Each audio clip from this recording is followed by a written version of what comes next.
Isn't it frustrating when your ex just completely ignores you and won't respond to you at all? I know this can be really frustrating, especially if it's after a positive interaction where it seemed like the two of you were getting along really well. I mean, what's going on? Were you just totally oblivious to things and misreading the situation? Have they just totally moved on? What's going on? It's usually a little bit more complicated than it looks at the surface level. Let's go ahead and get into that.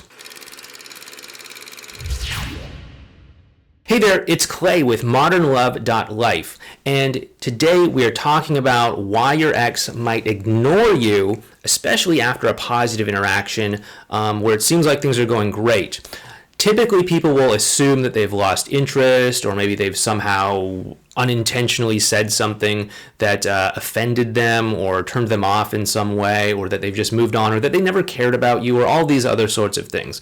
We want to be careful about this because our mind has a tendency to try to fill in these cracks with our own fears and insecurities. It's really common for us to, like if we don't believe that we're worthy or something like that, and someone stops responding to us, it's like, oh yeah, well obviously it's because we're not worthy. They realized that they could do better than me and so they moved on or something. They could be with someone younger or better looking or more successful or whatever. It's really easy for us to do that. But if we look at what's actually going on in most cases here, it's not that. Most people that I talk to have a pretty good sense about what's going on a social level. And, they I think most people would know if they're going to say something that's a little bit too edgy or a little bit offensive or anything like that. Usually what's going on when your ex just stops communicating with you is one of two important things here. And that's that they could actually be thinking about you a lot, but they're trying to play it cool. They're trying to downplay it. Many times after a breakup, people will sometimes find themselves in this sort of competitive sort of dynamic between them and their ex, where they feel as if they need to seem as if they are more composed, more put together, more calmer, more whatever than maybe they actually feel. On the inside, maybe your heart's pounding. You're saying like, hey, how do you feel about me? I'm still attracted to you. I care about you. And I want to know what's going on with you. I'm used to spending time with you for, several months or several years or several decades in some cases, and now I'm seeing you, like my heart is jumping into my throat. What am I gonna do? But on the surface, we just instead say, oh hey there, stranger, nice to see you here, right? So they're trying to play it cool. And one reason that people do this is that they just think that it's what they're supposed to do in our society, for better or worse. And people often say, hey, play it cool. It makes you seem more attractive. Play it cool. It makes you seem more interesting. Play it cool. It makes it seem like you're in control or something like that. And I don't really necessarily believe that this is the right approach, but it's a commonly held enough belief that a lot of people are probably going to do it. And so if your ex is just not responding to you or disappears or something like that, that could definitely be what's going on. And the second reason why your ex might pull back, especially after a positive experience, is because they're not sure what to make of you. We've talked about this before in these videos, but after a breakup, people have to look at their ex in a way that allows them to feel good about themselves and to justify their actions, right? None of us want to think, hey, here I am, I pulled the plug on a great relationship, I hurt someone, I made them cry, I took away their dreams of a relationship and all of that. Nobody wants to think of themselves that way. So what happens is that's when the gears start turning in their head and they start thinking, geez, maybe I really did have to do that. Like, it was hard when they were crying, but like I had no choice. They weren't honest with me. We were so incompatible. We fought all the time and all of that. And maybe there's some truth to that, sure.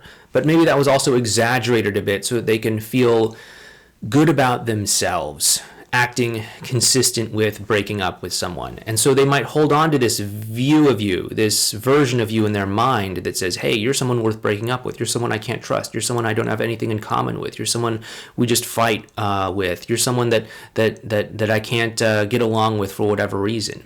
And then they hold on to that belief. But then for whatever reason, the two of you met up. Maybe you reached out to them. Maybe they reached out to you. Maybe you just ran into each other somewhere. Maybe a mutual friend had a party and, you're both there and you start talking. And they start to see, hey, maybe you're not this terrible person I thought you were. I'm seeing this compassionate person, this human person, this understandable, relatable person, this person who's having a normal experience, this person who's trying their best in life. And then they have to reconcile this somehow. What was the disconnect, right? They don't necessarily know that this image they held of you in their own mind is sort of distorted in a sense. And so they have to reconcile this. They have to say, hey, what was that when we saw each other the other day? Was that you on your best behavior?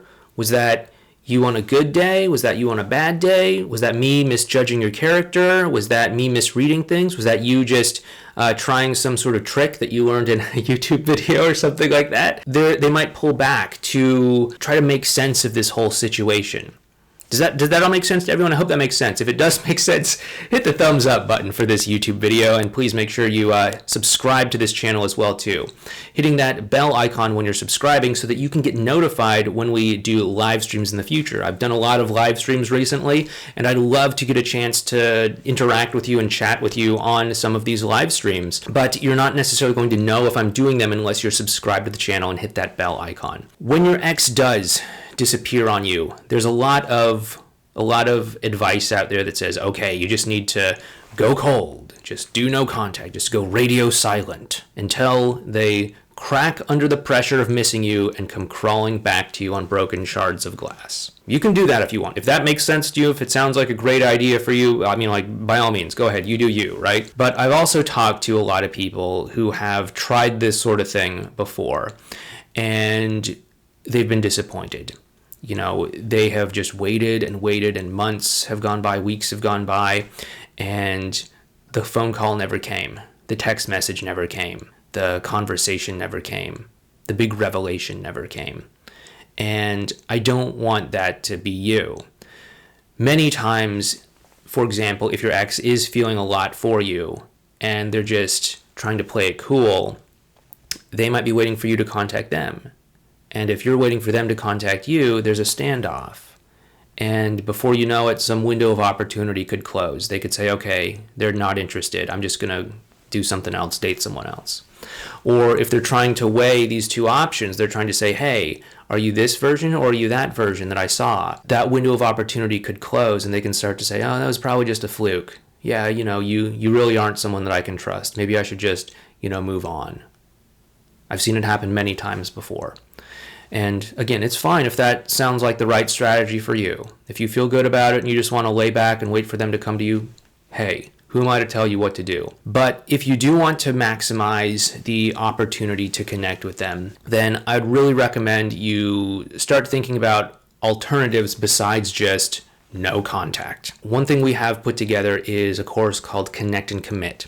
It's a small little course that covers what to do in 7 specific situations that could be make or break situations. Obviously, one of these is when your ex won't even talk to you. What we want to do is we want to leverage these make or break situations, these 7 specific situations, and turn them from opportunities when things can completely fall apart and go off the rails into an opportunity for deeper connection and more understanding that could open a doorway for a better relationship between you and your ex. And if that's something you do want to learn more about, go ahead and check out modernlove.life/cc. You can go ahead and find Connect and Commit over there.